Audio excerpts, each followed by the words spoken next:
Hi friends, ఇవాళ మీకు సాబుదానా లేదా సగ్గుబియ్యం ఉప్మాని ఇంట్లోనే ఈజీ, ఫాస్ట్ అండ్ సింపుల్గా ఏ విధంగా ప్రిపేర్ చేసుకోవాలో చూపిస్తానండి. Welcome to my channel.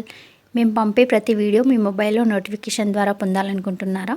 అయితే మా ఛానల్ని సబ్స్క్రైబ్ చేసుకొని పక్కనే ఉన్న బెల్ని కూడా యాక్టివేట్ చేసుకోండి. అలాగే లైక్ అండ్ షేర్ కూడా చేయండి.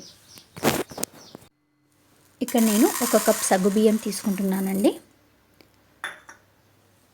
ఇప్పుడు దీన్ని ఒకసారి మంచినీళ్ళతో వాష్ చేశాక దాంట్లో 1 కప్పుకి 2 కప్పుల మంచినీళ్ళు పోసి నానబెట్టుకుంటున్నానండి. ఈ విధంగా 5 to 6 అవర్స్ నానబెట్టుకోవాలి. ఆఫ్టర్ 6 అవర్స్ చూడండి ఎంత చక్కగా నానాయి కదండి. ఈ విధంగా 2 వేళ్ళతో ప్రెస్ చేస్తే మెత్తగా కావాలి. 2 పచ్చిమిర్చి, 1 ఆనియన్, 2 టమాటాలు తీసుకొని వాటిని చిన్న ముక్కలుగా కట్ చేసి పెట్టుకోవాలి. ఇప్పుడు స్టవ్ పై ప్యాన్ పెట్టి 1 టేబుల్ స్పూన్ ఆయిల్ వేసి అది కాస్త వేడయ్యాక కొద్దిగా జీలకర్ర వేయాలి. అది చిటపటలాడేటప్పుడు మనం కట్ చేసి పెట్టుకున్న పచ్చిమిర్చి, అదేవిధంగా ఆనియన్ కూడా వేసి కాసేపు మగ్గించుకోవాలి.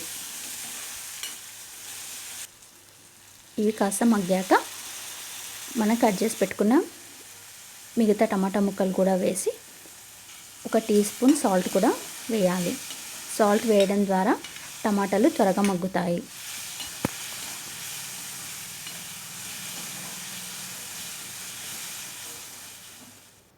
టమాటా కూడా చక్కగా మగ్గిపోయింది కదా. ఇప్పుడు మనం ముందుగా నానబెట్టుకున్న సగ్గు బియ్యాన్ని కూడా అందులో వేసి కలుపుకోవాలి. మనం స్టవ్ని మీడియం ఫ్లేమ్లో ఉంచి ఉడికించుకోవాలి. 1 కప్ సగ్గు బియ్యానికి 2 కప్పుల వాటర్ యాడ్ చేసి ఉడికించుకోవడం ద్వారా మనకు సగ్గుబియ్యం ఉప్మా అనేది పర్ఫెక్ట్గా ఉడుకుతుంది. నేను 1 హాఫ్ టీ స్పూన్ పసుపు కూడా యాడ్ చేసుకున్నాను. ఇష్టం ఉంటే యాడ్ చేసుకోండి, లేదంటే స్కిప్ చేసేయండి.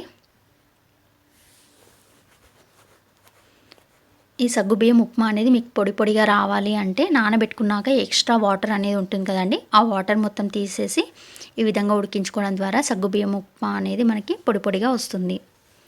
ఒక 3 మినిట్స్ ఉడికించుకున్నాక చూడండి ఆల్మోస్ట్ ఉడికిపోయింది. మనకు వైట్ అనేది ఎక్కడా కనపడట్లేదు, ఆల్మోస్ట్ ట్రాన్స్పరెంట్ కలర్లోకి వచ్చేసింది. ఇంకొక 2 మినిట్స్ మూత పెట్టేసి ఉడికించుకుంటే ఎంతో టేస్టీ అయిన సగ్గుబియ్యం ఉప్మా రెడీ అవుతుంది.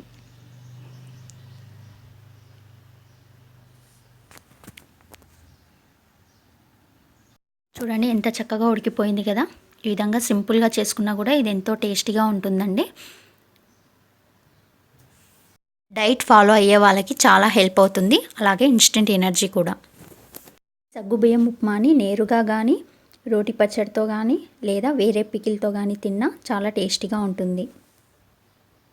Thank you for watching. మరిన్ని వీడియోస్ కోసం మా ఛానల్ని సబ్స్క్రైబ్ చేసుకొని పక్కనే ఉన్న బెల్ని కూడా యాక్టివేట్ చేసుకోండి. అలాగే లైక్ అండ్ షేర్ కూడా చేయండి. Thank you.